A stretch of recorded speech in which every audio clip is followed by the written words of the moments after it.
Hello नमस्कार दोस्तों, मेरा नाम सूरज शर्मा है। स्वागत है आपका हमारे ऑनलाइन प्लेटफॉर्म के ऊपर। जैसा कि मैंने अपने प्रीवियस वीडियो बनाए थे उनमें आप लोगों ने काफ़ी अच्छा फीडबैक दिया। मैंने प्रीवियस वीडियो अपना एक बजट के ऊपर बनाया था, एक वीडियो मैंने अपना बनाया था वॉल्केनो के ऊपर, एक वीडियो मेरा आया था G20 के ऊपर। तो आपने अगर मेरे पुराने वीडियोज़ नहीं देखे हैं तो आप उनको भी देखिए, क्योंकि जितने भी मैं वीडियो बना रहा हूँ वो आपके आगामी जितने भी एग्जाम्स हैं, प्रीलिम्स एग्जाम हो, UPSC का एग्जाम हो, MPPSC का एग्जाम हो, सब में उसमें से जो क्वेश्चन आने की प्रोबेबिलिटी है वो काफ़ी ज़्यादा है। तो जो है अपना आज के वीडियो में 2 टॉपिक कवर करूंगा। उसमें से एक टॉपिक होगा साउथ चाइना सी 9 डैश लाइन, उसमें जितने भी आइलैंड्स हैं। UPSC अपने एग्जाम में हर साल एक क्वेश्चन साउथ चाइना सी से या फिर उसके आइलैंड से रिलेटेड या उस पर जो स्टेट पाई जाती हैं, मतलब साउथ चाइना सी की पूरी ज्योग्राफी आज मैं अपने इस वीडियो में कवर करने वाला हूँ। उससे बाहर आपका जो है क्वेश्चन एग्जाम में नहीं आएगा। उसके बाद इसी वीडियो में दूसरा टॉपिक होगा लिथियम के बारे में। लिथियम को व्हाइट गोल्ड कहा जाता है। लिथियम इतना ज़्यादा इंपॉर्टेंट हो गया है, इतना इसकी स्ट्रेटेजिक इंपॉर्टेंस इस साल बढ़ गई है और इसको न्यूज़ में आ गया है इतना ज़्यादा कि एग्जाम में इसमें से रिलेटेड साइंस का क्वेश्चन आ सकता है, करंट का क्वेश्चन आ सकता है। अब लिथियम के जितने भी एंगल हैं अपन उसको कवर करेंगे, उसके बारे में आपको पूरे डाटा और डाटा के साथ फैक्ट बताऊंगा, जिससे लिथियम से कोई क्वेश्चन आए तो आपका गलत ना हो। तो आज के वीडियो में लिथियम और ये वाला टॉपिक जो साउथ चाइना सी का है, दोनों कवर होंगे और दोनों एकदम होलिस्टिक तरीके से कवर किए जाएंगे, जिससे आपका आने वाले एग्जाम में कोई भी क्वेश्चन इससे रिलेटेड गलत ना हो। ठीक है, तो शुरू करते हैं अपना आज का लेक्चर। तो आप इसको एंजॉय करिए और अपना आखिरी में फीडबैक दीजिएगा और लास्ट में मैं आपको इसके बारे में और फैक्ट बताऊंगा। तो जैसा कि आप जानते होंगे कि साउथ चाइना सी और 9 डैश लाइन ये इतना इंपॉर्टेंट रहा है पिछले कुछ सालों में, इसकी जो है जियो स्ट्रेटेजिक इंपॉर्टेंस बहुत ज़्यादा है। जैसे कि चाइना की जो स्ट्रेटजी है, चाइना का जो आपको पता होगा, चाइना दुनिया के जो दूसरे देशों के जो एरियाज हैं, डिस्प्यूटेड एरिया, उसमें क्लेम करता रहता है। चाइना की स्ट्रेटजी है, वो चाहता है कि पूरी दुनिया ही हमारी हो जाए। तो चाइना का क्या है, साउथ चाइना सी जो है, साउथ चाइना सी में बहुत सारे आइलैंड मिलते हैं। साउथ चाइना सी में मैं आपको मैप के द्वारा बताऊंगा। ये जो मैप है ये एकदम परफेक्ट मैप है समझने के लिए। इस मैप के अंदर मैं आपको सारा बताऊंगा। इस मैप में मैं जितने भी चीज़ें बताऊंगा आपके एग्जाम से रिलेटेड वो बहुत ही इंपॉर्टेंट और आने के चांसेस बहुत ज़्यादा हैं। देखो, साउथ चाइना सी जो एक सी है वो एक वेस्टर्न पैसिफिक का ही पार्ट है। वेस्टर्न पैसिफिक ओशन में आता है। कोई आपसे पूछे कि साउथ चाइना सी कहाँ आता है, तो वो आता है western Pacific. Western Pacific ocean का एक मार्जिनल सी है साउथ चाइना सी। किसका? वेस्टर्न पैसिफिक का। ये आप पहला फैक्ट याद रखिएगा। ठीक है, अब ये देखिए, यहां पर आपको बताऊं मैं, आप ध्यान से देखिएगा। यहां पर ये चाइना है ऊपर, है ना, यहां पर ताइवान है। तो चाइना और ताइवान के बीच में पाई जाती है ताइवान स्ट्रेट। ताइवान स्ट्रेट को फॉर्मोसा स्ट्रेट भी कहा जाता है। आपसे पूछा जाएगा कि फॉर्मोसा स्ट्रेट कहाँ है, तो इसी को फॉर्मोसा स्ट्रेट, क्योंकि इसका पुराना नाम फॉर्मोसा था, और इसी को ताइवान स्ट्रेट कहा जाता है। ठीक है, उसके बाद आते हैं वियतनाम है। यहाँ पर नीचे आपको मलेशिया मिलेगा, यहाँ पे आपको इंडोनेशिया मिलेगा, यहाँ पर आपको फिलीपींस भी मिल जाएगा, और यहाँ पर मलेशिया के अलावा ब्रुनेई भी है, और इस पे जो है यहाँ पर सिंगापुर है, और ये वियतनाम है, और यहाँ पे लाओस कंबोडिया। ये पूरा जो रीजन है, और ये रीजन, ये सारे देश जो है इस डिस्प्यूट में जो है एंगेज हैं। अब साउथ चाइना सी में क्या है, यहाँ पर बहुत सारे इंपॉर्टेंट टर्म्स आते हैं। मैं आपको इंपॉर्टेंट टर्म्स बता रहा हूँ जो आपको पता होना चाहिए। इसमें एक तो UN क्लॉज आता है। UN क्लॉज एक ऐसी ट्रीटी है जिसके वजह से पूरे जो इंटरनेशनल सीज हैं उनको मैनेज किया जाता है। उसके अलावा इसमें चाइना की स्ट्रेटजीज आती हैं, जैसे कि सलामी स्ट्रेटजी, जिसमें कैबिज ब्रेपिंग स्ट्रेटजी। ये सारी स्ट्रेटजी मैं आपको बताऊंगा। ये जितनी भी स्ट्रेटजीज हैं ये आपके एग्जाम में मेंस में लिखने के आ सकती हैं या फिर प्री में आ सकती हैं। तो जैसा कि मैं बताऊंगा आपको कि यहाँ पर साउथ चाइना सी में यहाँ पर एक 9 डैश लाइन है, आपको दिख रहा है। यहाँ पर ये चाइना ने क्या किया है, 9 डैश, जो आइलैंड्स हैं इनमें 9 डैश बना दिए। तो चाइना कहता है कि ये जितने भी 9 डैश, 1 2 3 4 5 6 7 8 9, ये 9 डैश, जितने भी डैश आपको ये दिख रहे हैं, चाइना कहता है कि जितने भी डैश है ये जो है अपना इस पर क्लेम करता है। आपको पता होगा कि UN क्लॉज की जो ट्रीटी है, UN clause, United Nations Convention on the Law of the, Seas treaty में यह कहा गया है कि किसी भी देश के जो बार्डर होता है उससे लेके 200 नॉटिकल माइल तक उसका जो है एक्सक्लूसिव इकोनॉमिक एरिया होता है, 200 नॉटिकल माइल्स तक। अब ये आप देखिए इस मैप में कि वियतनाम यहाँ पे कहेगा कि 200 नॉटिकल माइल्स तो मेरा है ना, और चाइना कह रहा है कि मेरा भी है। तो यहाँ पर एक कन्फ्लिक्ट आ गया।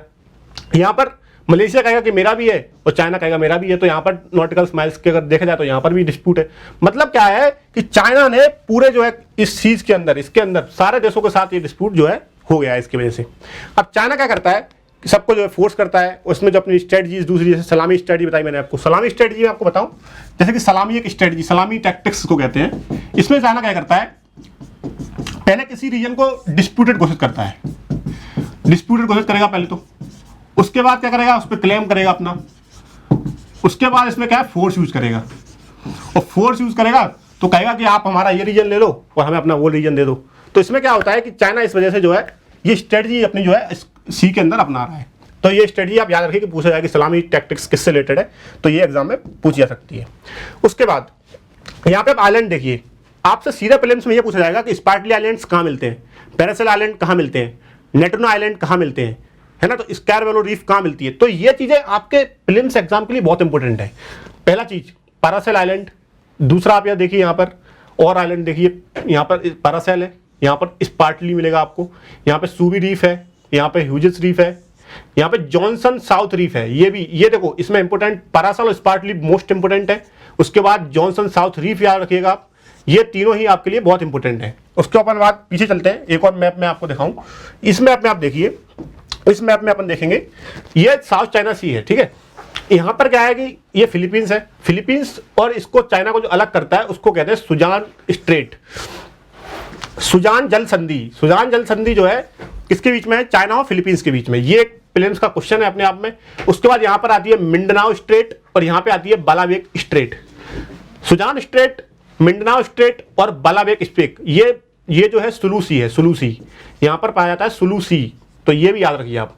मैंने आपको जितने आइलैंड्स के नाम बता रहा हूँ, जितने स्टेट्स के नाम बता रहा हूँ, वो सारी स्टेट जो है प्रीलिम में अपने आप में क्वेश्चन है ना। ये सारी की सारी जितनी भी स्टेट्स हैं वो प्रीलिम्स में पूछी जा सकती है।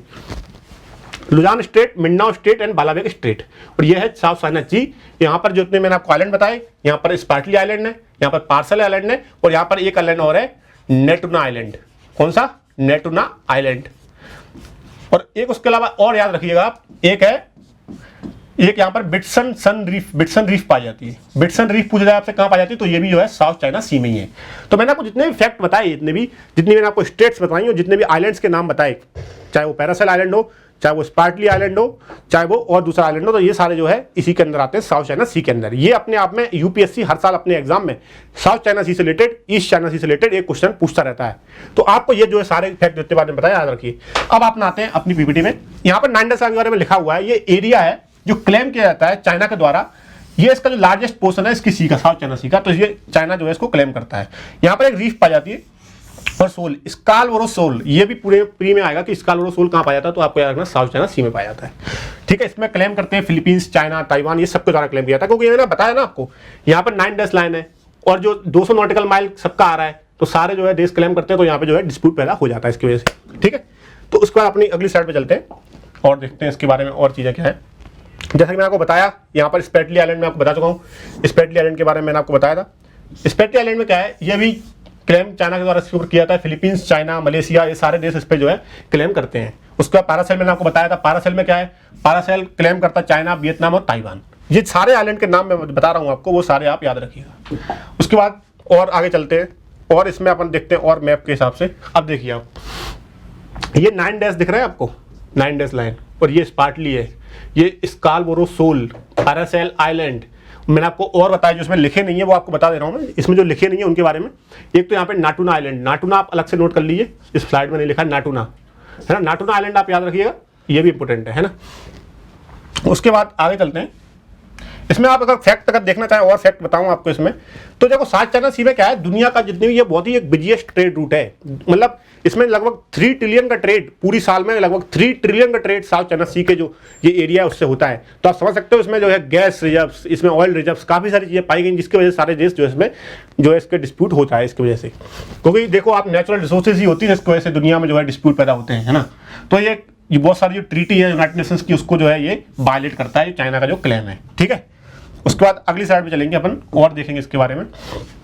इसमें लिखा हुआ है इसकी जो स्ट्रेटेजिक इंपोर्टेंस है। आपको पता होगा कि स्टेट ऑफ मलक्का दुनिया का बिजिएस्ट ट्रेड रूट है, स्टेट ऑफ मलक्का, है ना। स्टेट ऑफ मलक्का से दुनिया का जो है बंटर जो है ऑयल जो ट्रेड होता है वो स्टेट ऑफ मलक्का से होता है। तो ये स्टेट ऑफ मलक्का से यहाँ पे ट्रेड होता है साउथ चाइना सी में आता है। तो ये जो जितनी भी ये क्वेश्चन है प्री के अपने आप South China Sea, Strait of Malacca, ये पूछा जाएगा आपसे कहाँ पर है। लेकिन अब मैं आपको बताऊं कि यूएसए और चाइना, यूएसए जो है इसका विरोध करता है चाइना का, कि जो चाइना जो क्लेम करता है यूएसए विरोध इसके लिए करता है। यूएसए की स्ट्रेटजी है, यूएसए कहता है कि हम जो है फ्रीडम ऑफ नेविगेशन को प्रमोट करते हैं दुनिया के अंदर। फ्रीडम ऑफ नेविगेशन को यूएस प्रमोट करता है। यूएस ने जो है अनक्लोज ट्रीटी है ना, जो United Nations Convention on the Law of the, Seas USA वो ट्रीटी को रेटिफाइड नहीं किया है। यूएसए अनक्लॉज ट्रीटी को मानता ही नहीं है।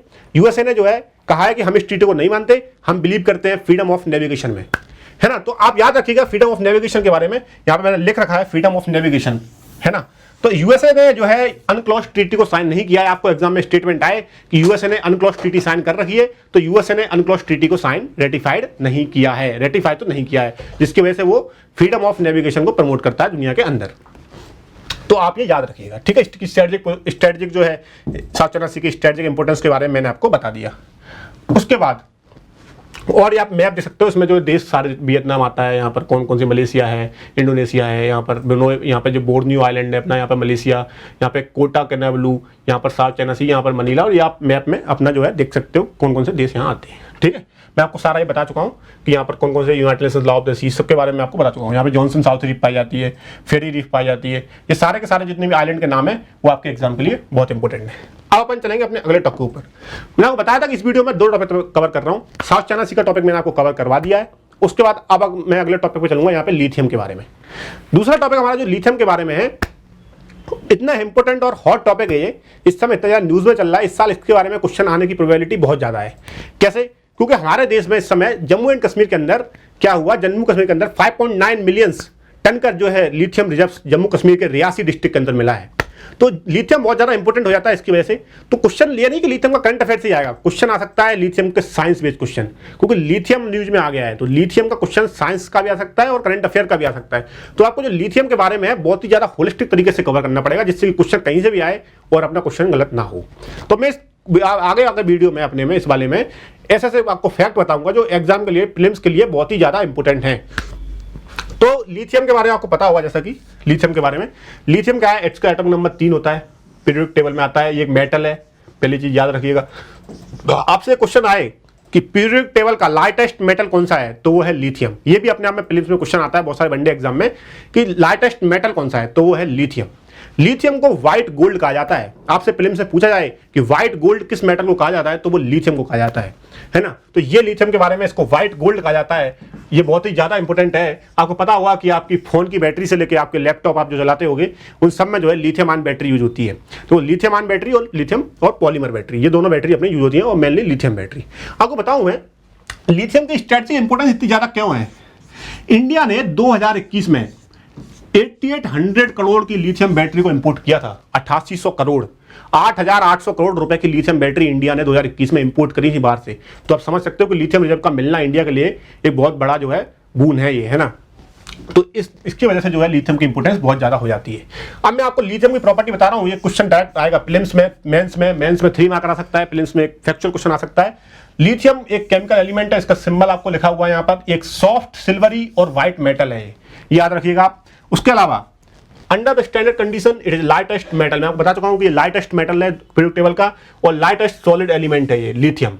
हाईली रिएक्टिव और इनफ्लेमेबल होता है, मतलब इसमें आग लग सकती है, इसलिए इसको कहां रखा जाता है, मिनरल ऑयल के अंदर। इसको स्टोर किया जाता है मिनरल ऑयल के अंदर, क्योंकि लिथियम क्या है, इनफ्लेमेबल भी है, और जो है लिथियम में लाइटेस्ट एलिमेंट है ये, ठीक है। इसके बारे में ये फैक्ट आप याद रखिएगा।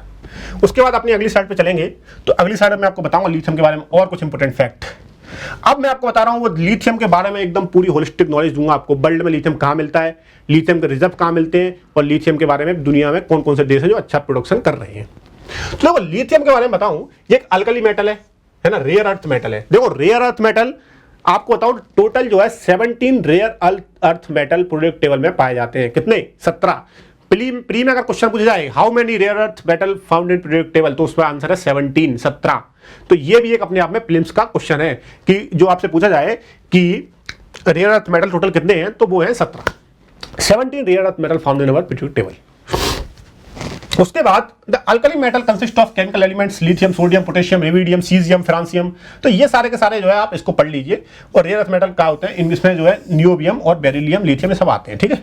तो कंट्रीज जो लार्जेस्ट रिजर्व है इसकी, अब मैं आपको बताऊं, देखो लिथियम की लार्जेस्ट रिजर्व पूछ रहा है आपसे, टॉप 3 में अगर क्वेश्चन आ जाए प्रीलिम्स में कि जो है लिथियम की लार्जेस्ट रिजर्व कहां मिलती है, इनको अरेंज करिए टॉप 3। सबसे ज्यादा कहां पाई जाती है, चिली के अंदर। चिली, अर्जेंटीना और ऑस्ट्रेलिया, मतलब सेकंड नंबर पर ऑस्ट्रेलिया आता है, टॉप पे चिली आता है। Chile is the largest reserve holder country of lithium in the world. ये क्वेश्चन आप याद रखिएगा, टॉप 3 में आएगा चिली ऑस्ट्रेलिया और अर्जेंटीना, इन तीनों देशों के अंदर लिथियम के सबसे ज़्यादा रिजर्व्स हैं। और आपसे पूछा जाए कि दुनिया में लिथियम का सबसे बड़ा एक्सट्रैक्टर देश कौन सा है, जो लिथियम को माइन सबसे ज़्यादा करता है, वो है ऑस्ट्रेलिया। ये दूसरा फैक्ट है, ये दूसरा क्वेश्चन है अपने आप में। लार्जेस्ट एक्सट्रैक्टर कौन सा है, ऑस्ट्रेलिया है। और सबसे रिजर्व कहाँ पाई जाती है, चिली के अंदर पाई जाती है। तो ये दोनों फैक्टर याद रखिएगा।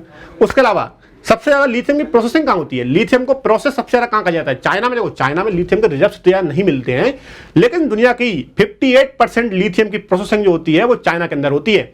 लिथियम की 58% प्रोसेसिंग कहाँ होती है, चाइना के अंदर, लेकिन रिजर्व चाइना में तैयार नहीं मिलते हैं। रिजर्व कहाँ मिलते हैं, चिली में, ऑस्ट्रेलिया में, अर्जेंटीना में, बोलीविया में।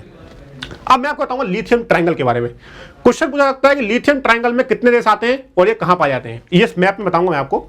ये आप देखिए कि ये है लिथियम ट्रायंगल। लिथियम ट्रायंगल में जो है 3 देश आते हैं, है ना। लिथियम ट्रायंगल में कितने देश आते हैं, 3 देश, ठीक है। लिथियम ट्रायंगल में 3 देश आते हैं। कौन कौन से आपको याद रखिएगा। इसमें आप इसको याद रखते हो, ट्रिक बताता हूं, ABC। लिथियम ट्रायंगल याद करने की ट्रिक है ABC। ए से अर्जेंटीना, बी से बोलीविया और सी से चिली। आप याद रखिए, सिंपल ट्रिक है। ABC से आप याद रखते हो कि लिथियम ट्रायंगल में कितने देश आते हैं, 3 देश आते हैं। कौन कौन से आते हैं, चिली, अर्जेंटीना और बोलीविया। तो लिथियम ट्रायंगल के बारे में याद रखिएगा आप। ये भी एक अपने आप में प्रीलिम्स का क्वेश्चन हो सकता है, ठीक है। तो मैंने आपको लिथियम के बारे में बहुत सारी चीजें बताई। लिथियम के बारे में मैंने आपको पूरी नॉलेज दी। और लिथियम के बारे में आप में इंडिया में आते हैं। अब मैं आपको वर्ल्ड के बारे में बता चुका हूं, वर्ल्ड में लिथियम कहां मिलता है, लिथियम की क्या प्रोसेसिंग होती है। अब मैं आता हूं इंडिया में। जैसा पता होगा मैं अपने वीडियो में इंडिया से रिलेटेड भी उस चीज के मैंने आपको पुराना वीडियो बनाया था वोल्केनो के ऊपर। तो वोल्केनो मैंने पहले दुनिया के बताए थे, उसके बाद इंडिया के बताए थे। मैंने आपको G20 के बारे में बताया, उसमें इंडिया की क्या इंपोर्टेंस थी। मैंने अपने प्रीवियस जितने वीडियो बनाए हैं मैं उसमें इंडिया का एंगल जरूर इंक्लूड करता हूं, क्योंकि आप अपन जो है इंडियन है, हमारा प्यारा देश भारत, उसके बारे में बात करनी बहुत इंपॉर्टेंट है, ठीक है। तो देखते हैं अपन लिथियम के बारे में इंडिया में क्या हुआ। देखो 2021 में क्या हुआ, 2021 में एक रिसर्च करी गई, एक माइनिंग करी गई रिसर्चर्स के द्वारा। तो 2021 में इंडिया में जो है लिथियम के रिजर्व्स मिले थे। कहां मिले थे, कर्नाटका के मांड्या डिस्ट्रिक्ट में अंदर 1600 टन लिथियम के रिजर्व्स मिले थे। कहां पर, इंडिया में। आपसे क्वेश्चन आए कि कर्नाटका में लिथियम के रिजर्व मिले थे, कहां मिले थे, मांड्या में। मांड्या डिस्ट्रिक्ट ऑफ कर्नाटका में 1600 टन लिथियम के रिजर्व 2021 में मिल चुके हैं अपन को।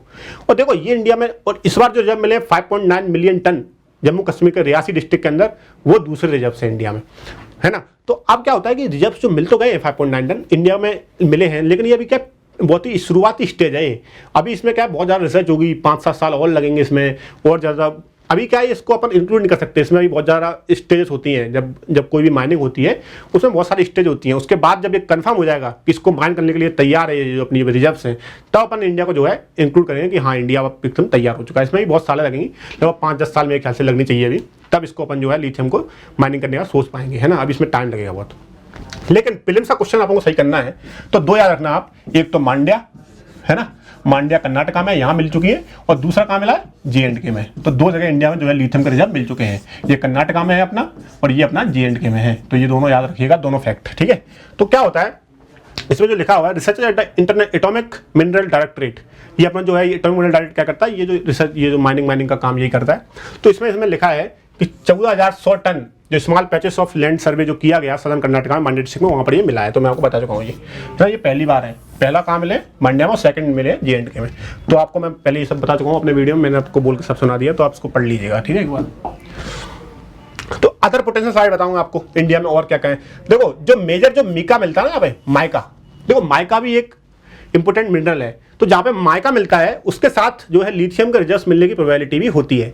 ये आप याद रखिएगा। वैसे ये एक जनरल फैक्ट है कि जहाँ माइका और ये बेल्ट है, राजस्थान, बिहार, आंध्र प्रदेश, यहाँ पर जो माइका मिलता है वहाँ पर भी लिथियम के पोटेंशियल साइट्स हैं। और जो पैग्माटाइट जो होती है, इग्नियस रॉक का टाइप है, यहाँ उड़ीसा, छत्तीसगढ़, यहाँ पर भी इसकी मिलने की जो है प्रोबेबिलिटी है। और सामर लेक और ये पंचपद्र में राजस्थान में, और रन ऑफ कच्छ वगैरह में, यहाँ पर भी प्रोबेबिलिटी है कि यहाँ पर भी लिथियम कभी मिल सकता है फ्यूचर में। इसके बारे में भी फ्यूचर में मिल सकता है, इसके बारे में भी कोई नहीं है। लेकिन आप याद रखिएगा कि मांड्या कर्नाटका और J&K के रियासी डिस्ट्रिक्ट, ये दोनों आप याद रखिएगा, आने वाले एग्जाम के लिए बहुत इंपॉर्टेंट है। लिथियम के बारे में जो मैंने बताया कि एक सॉफ्ट मेटल है, लाइटेस्ट मेटल है, सिल्वरी है ना। इसका जो है क्या होता है कि इसमें जो है इसके एटॉमिक नंबर कितना है, ये मेटल है, ये सब चीज़ें जो इंपॉर्टेंट है, जो साइंस से रिलेटेड फैक्ट आ सकते हैं, वो भी याद रखिए। रेयर अर्थ मेटल में आता है ये। तो ये सारे फैक्ट आप लिथियम के बारे में याद रखिएगा। तो मैंने अपना वीडियो लगभग कंप्लीट कर दिया है। आपको मैंने सारे फैक्ट दोनों जो अपनी न्यूज़ में बता चुका हूँ मैं आपको। तो अपन अब अगले वीडियो में मिलेंगे। आप बताइए कि आपको इससे फैक्ट जो मैंने बताया आपको कैसे वो फैक्ट लगे, वो आपको एग्जाम में कितने ज़्यादा हेल्पफुल होंगे, और अपने एंड पे आप मेहनत करते रहिए। मिलते हैं अगले वीडियो में। All the best, thank you very much.